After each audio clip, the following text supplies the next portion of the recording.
Hello students, it's class 10, subject social studies. We are on chapter 9, agriculture in India. It's part 5 and today's topic is major commercial and cash crops of India.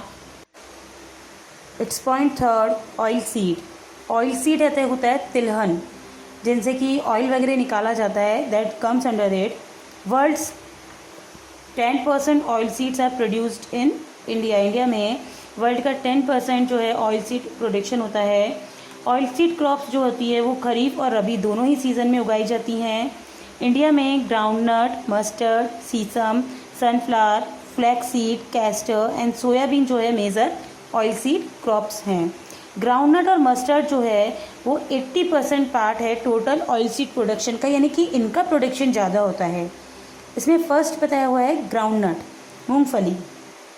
ये crop जो है इसका mainly origin है Brazil. World का 30% part जो है groundnut production का India में किया जाता है और इसे खरीफ के सीज़न में बोया जाता है.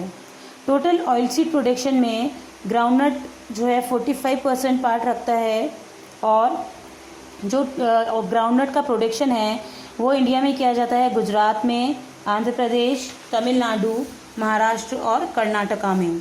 राजस्थान में ग्राउंडनट का जो प्रोडक्शन है वो होता है चित्तौड़गढ़, सवाई माधोपुर, भीलवाड़ा, जयपुर, गंगानगर, बीकानेर, हनुमानगढ़ और जहाँ पे कि इरिगेशन फैसिलिटी इजी गोइंगली अवेलेबल है वहाँ पर किया जाता है.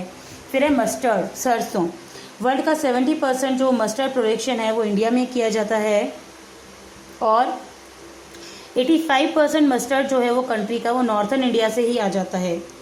राजस्थान जो है 41% मस्टर्ड प्रोडक्शन के साथ फर्स्ट प्लेस पे है और उत्तर प्रदेश, मध्य प्रदेश, गुजरात और पंजाब और हरियाणा में भी इसे उगाया जाता है. राजस्थान में मस्टर्ड का जो प्रोडक्शन है वो होता है अलवर, भरतपुर, हनुमानगढ़, श्रीगंगानगर, सवाई माधोपुर, भीलवाड़ा, जयपुर, बीकानेर और जहाँ पे इरिगेशन फैसिलिटी अच्छे से अवेलेबल है वहाँ पर किया जाता है. अदर ऑयल सीड क्रॉप्स में है कैस्टर. ये जो है मेनली लुब्रिकेंट, सोप और लेदर टैनिंग बनाने में यूज़ किया जाता है.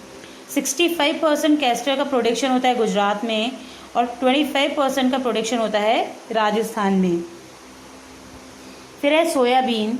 सोयाबीन में है कि इंडिया का जो 70% सोयाबीन का प्रोडक्शन है वो मध्य प्रदेश में होता है, 20% महाराष्ट्र में और remaining 10% is produced in Rajasthan. Next topic है contribution of agriculture in Indian economy, कि एग्रीकल्चर का इंडिया की अर्थव्यवस्था पर क्या कंट्रीब्यूशन है, क्या योगदान है. तो उसका फर्स्ट पॉइंट है a source of employment. Agriculture जो है ये डायरेक्ट एम्प्लॉयमेंट का सोर्स माना गया है और इंडिया की जो पॉपुलेशन है वो 55.6% जो है पॉपुलेशन वो इसमें लगी हुई है. और इसके अलावा एग्रीकल्चर जो है इनडायरेक्ट एम्प्लॉयमेंट भी प्रोवाइड करवाता है उससे अलाइड एक्टिविटीज़ में.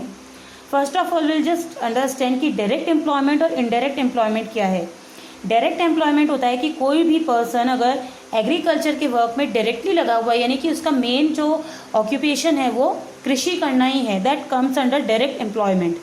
इनडायरेक्ट एम्प्लॉयमेंट ये होता है कि कृषि ना करके उससे रिलेटेड काम करना, जैसे animal husbandry, fish farming, forestry और रॉ मटेरियल को वेरियस इंडस्ट्रीज़ को प्रोवाइड करवाना. तो अगर कोई ट्रांसपोर्टेशन में लगा हुआ है, इनके जो ग्रेनरीज वगैरह हैं उनको एक जगह से दूसरी जगह पहुंचाने में लगा हुआ है, तो that comes under indirect employment और allied activities of agriculture.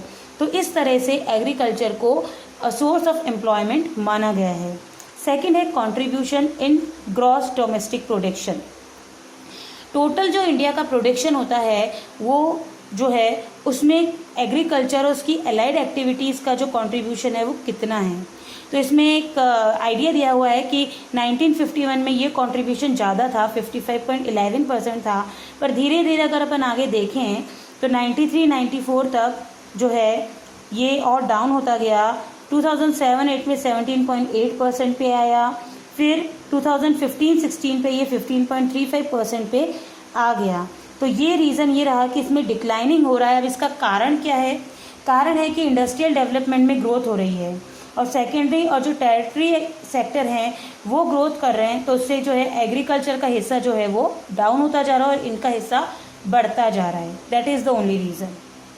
So that's all for the day. Thank you.